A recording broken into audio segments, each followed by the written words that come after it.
Alright, so in keeping up with the times and recognizing the fact that the minds of the masses are severely handicapped, consisting mainly of myopic, immature, spoiled brat mentalities, with the attention spans of gnats, jacked up on glucose. Sorry for all the big words, but you'll have to make do for now, as Elmo is on vacation, couldn't make it here in time to give you the word of the day. I will now occasionally start to offer up some videos conforming to the formats of Top 10 and How To. I will do this because apparently all the ones out there seem to be programmed to like content packaged in this way. So in an effort to try to reach some of these sleeping inconsequentials, and perhaps chip away at a small portion of rock from the giant concrete block that is imprisoning their minds, I am willing to engage in some less than savory genres. But understanding that, just know that this is still a philosophy channel, a deep zone wherein the fundamentals of truth and reality undergo disquisition and dissection. So if you are expecting the usual packaging of style over substance, of bells and whistles and goofy music, of snippy, clever, conceited narrators, I call them the needle-nosed nasal boys. You know, the ones who sound like they are not yet fully through puberty, or perhaps have no balls to begin with, yet think that having a vapid, vacuous opinion on some shallow, trendy subject is some sign of a profound, novel accomplishment. If you are expecting any of that, then you are definitely in the wrong place. Sorry, no needle-nosed nasal boys in here. I know you love and want your needle-nosed nasal boys, but not in here. No, my friend, not in here. You will not find any needle-nosed nasal boys in here. In here, you're gonna have to deal with big balls and bare bones. So you know, you might want to stop the video and flee. Either deal with it or go back to sucking the teat of mediocrity, lies, and delusion. So now on to the current topic. The top 10 signs of a spiritual awakening. Oh boy. Now, before I get into my own list, I'd just like to say that I've seen many other similar lists concerning this topic, and they leave a lot to be desired, to say the least.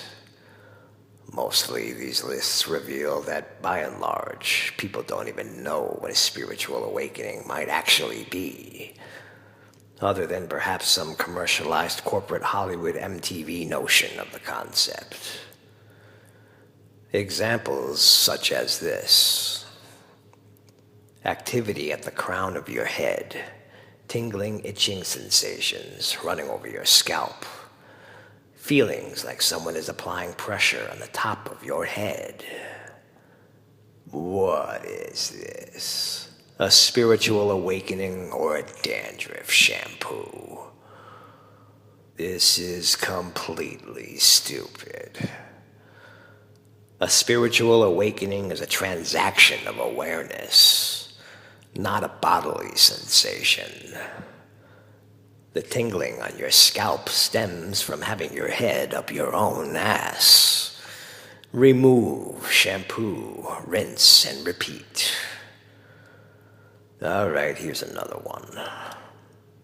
You may begin to see sparkles of light, shadows, balls of energy, grids of light, movement from the corner of your eyes.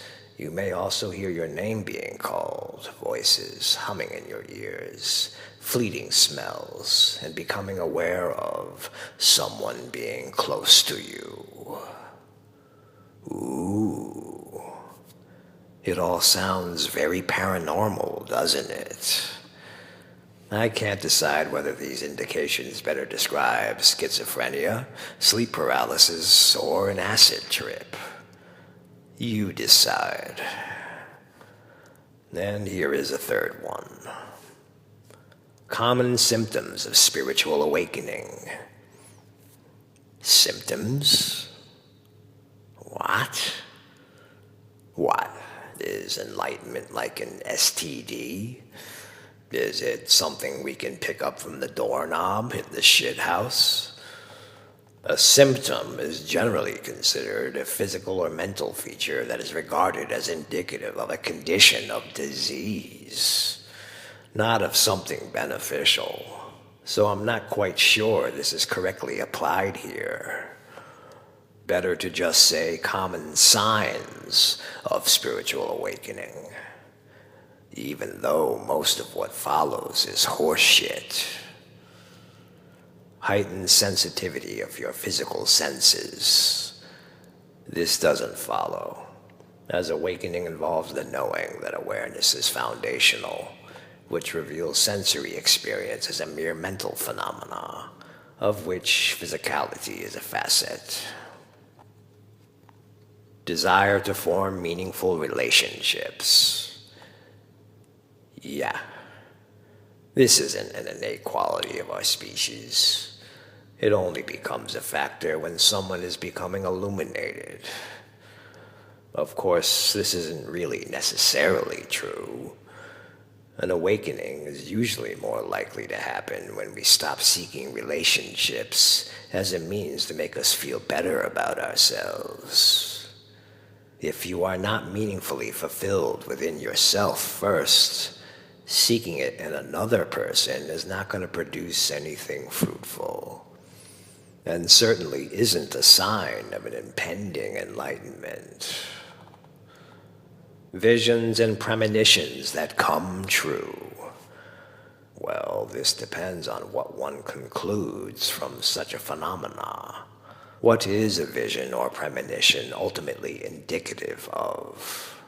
Does this reveal that visions and premonitions are a mental phenomenon and that reality is awareness? Or does this mean that your ego has some special ability, which is a sign that enlightenment is going to happen to your ego?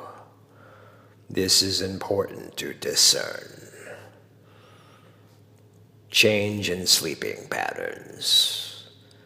You know, it's just plumb wrong to suggest that a sign of awakening is the condition of having disrupted sleeping patterns. I know the intent here is probably innocuous, as this is mostly just wishful thinking that perhaps gives a self-soothing sense of hope to the many people out there who are struggling with sleeping problems right now.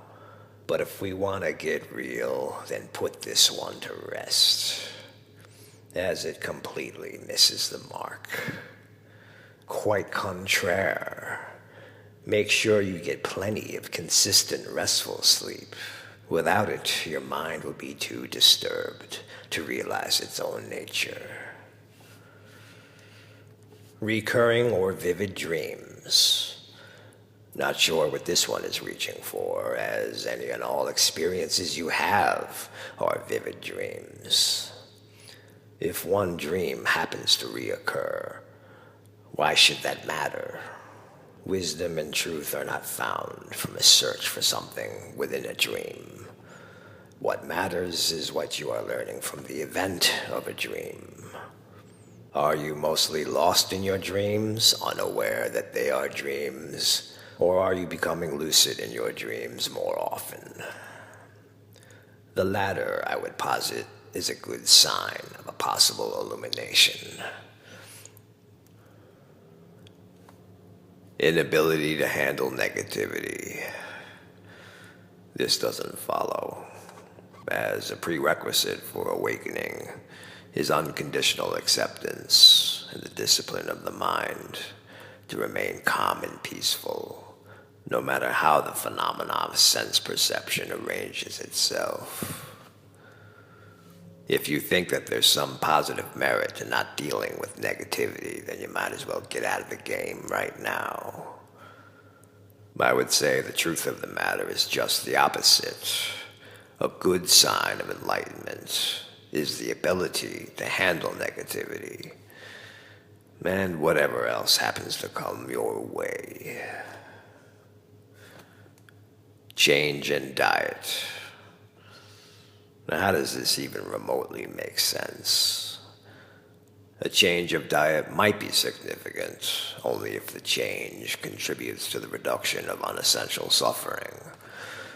Other than that, unless your diet is just blatantly unhealthy, which may cause your demise before you can awaken, any change of diet is mostly inconsequential. About as important as any other form of self-improvement. Diet, exercise, or a motivated mindset is applying the focus to the wrong place. The goal here isn't to improve your illusion. The goal here is to wake up from your delusion. Tingling sensations in body. Again with the tingling. This may stem from the whole autonomous sensory meridian response craze that has developed recently. And while that's all cool, I don't think just the tingling in the body would qualify as a sign of anything other than a biological reaction to sensory stimulus, which is not at all that unusual. But why just tingling? What about shivers, chills, and fevers? Actually, there have been many instances of high fever leading to heightened awareness and clarity of mind, so in this sense, a fever could always rightfully be called a potential sign of spiritual awakening. Something to think about. And lastly, urge to adopt spiritual practices, which may or may not be a sign of anything. In truth, most so-called spiritual practices are just mindless rituals, performed in obedience to dogmatic dictums.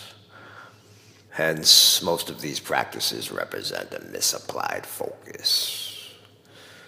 It may be true that one who adopts spiritual practices is a person who thinks they want spiritual enlightenment. But as far as it being an actual sign of spiritual enlightenment, it does not follow. So unless they are practices that emphasize the cutting of ties with the false, or the gaining of intimacy with the truth, they are just empty formalities. So anyway, this is a prime example of an ill-conceived list. And there are many of them out there, obviously composed by those who are not even sure what a spiritual enlightenment is, much less what might signify one, which is why the list ultimately comes across more like the classification of side effects from a prescription drug than it does a catalog of signs for spiritual illumination. But this is a common problem faced by those who seek to walk a spiritual path.